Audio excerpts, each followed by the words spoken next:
Bismillahirrahmanirrahim. Assalamu alaikum. My name is Safura Siddiq. Today we will discuss the topic endangered species.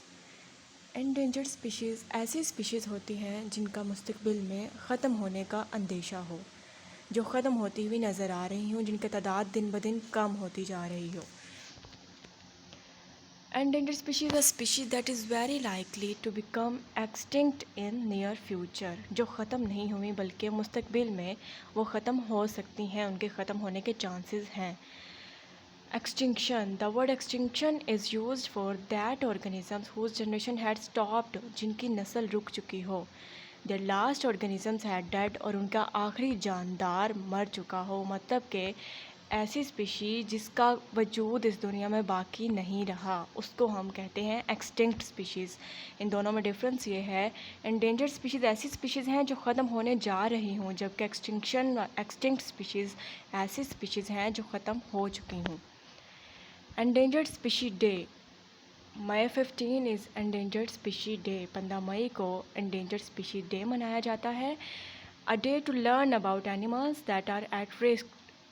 ऐसे animals के बारे में बताया जाता है जो ख़तरे में हैं, मतलब ख़त्म होने के करीब हैं, उनके बारे में बताया जाता है. And to recognise national efforts, और कोशिशें, अवेयरनेस दी जाती है लोगों को to protect our endangered species and their habitats, कि हमारी स्पीशीज़ को बचाया जा सके और उनके हैबिटेट्स को बचाया जा सके. Some most endangered species of the world. There is a need to know about some animals that are considered endangered species protected by Worldwide Fund. Markhor. Yep, the national animal. It is on the brink of extinction due to hunting and other environmental threats. There is some good news though.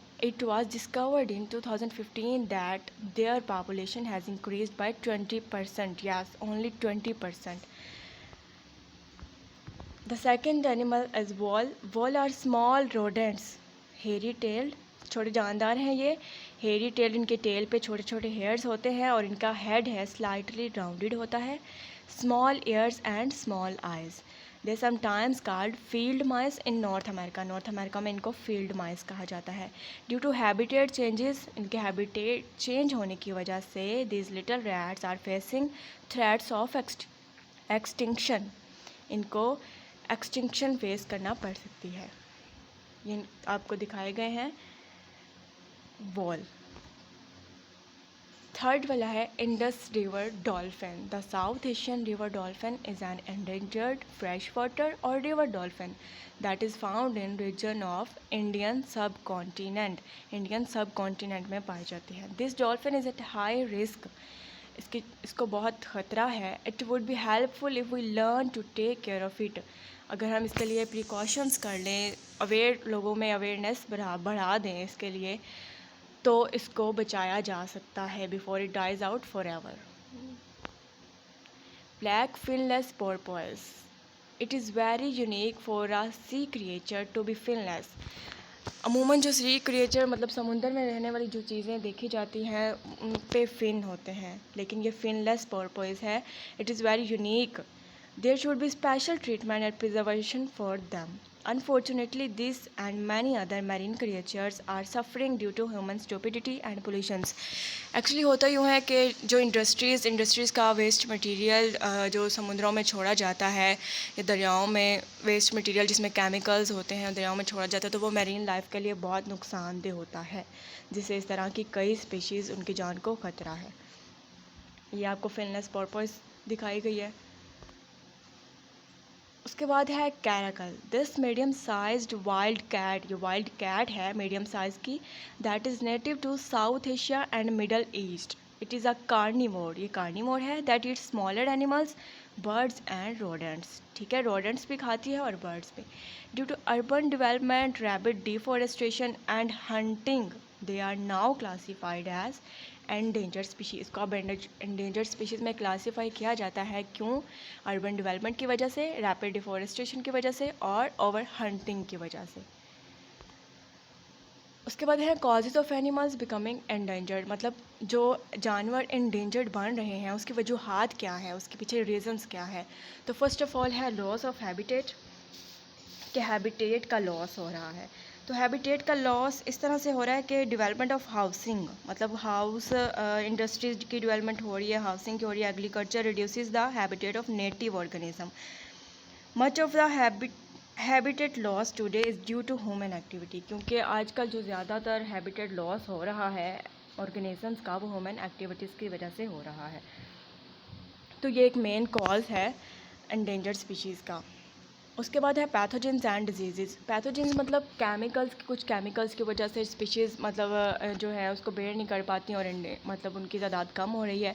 इसके अलावा कुछ disease हैं कि कुछ इलाकों में कोई बीमारी फैल जाती है जिसकी वजह से किसी भी मखसूस जानदार को वो बीमारी लग जाती है और वो जिससे नेक्स्ट सर्वाइव नहीं कर पाता। उसके बाद है एनवायरमेंटल पोल्यूशन। एनवायरमेंटल पोल्यूशन जो कि बहुत ज़्यादा मतलब इफ़ेक्ट कर रही है इसको, जिसकी वजह से एंडेंजर्ड स्पीशीज़ के तादाद में इजाफा हो रहा है। Development of housing and industries की डेवलपमेंट जो है ये बहुत ज़्यादा अहम किरदार अदा कर रही है इसमें स्पीशीज़ के एंडेंजर्ड होने में। उसके बाद हैं कुछ वेज़ जिनके ज़रिए हम स्पीशीज़ को बचा सकते हैं एंडेंजर्ड होने से। सबसे पहला है learn about endangered species in your area, कि आप अपने एरिया में खुद भी अवेयर रहें और लोगों को भी इससे अवेयरनेस मतलब प्रोवाइड करें कि स्पीशीज़ को कैसे बचाया जा सकता है। Visit a national wild life park और अदर स्पेसीज़, ऐसी जगहों का विज़िट करें ताकि आपको नॉलेज मतलब नॉलेज मिल सके कि किस तरह के जानदार को कैसा एनवायरनमेंट चाहिए, उसकी ज़रूरियात क्या है, उसको कैसी सहूलियात प्रोवाइड की जाएँ तो वो अच्छे तरीके से सर्वाइव कर सकता है। उसके बाद है make your home wild life friendly, मतलब कि अपने घर में जानवर पालें, घरेलू जानवर पालें, जानवरों को रहने के मतलब फ्रीली उनको रहने दिया जाए जिससे वो अपनी जनरेशन बढ़ा सकें। Native plants provide food and shelter for native wild life, इसका मतलब है कि नेटिव प्लांट्स प्रोवाइड कर रहे हैं नेटिव वाइल्ड लाइफ को, तो जिससे हमें जो प्लांट्स हैं उनकी तादाद में इजाफा करना चाहिए, जिससे हमारे वाइल्ड लाइफ के जो हैं उनमें भी वाइल्ड लाइफ में भी इजाफा होगा।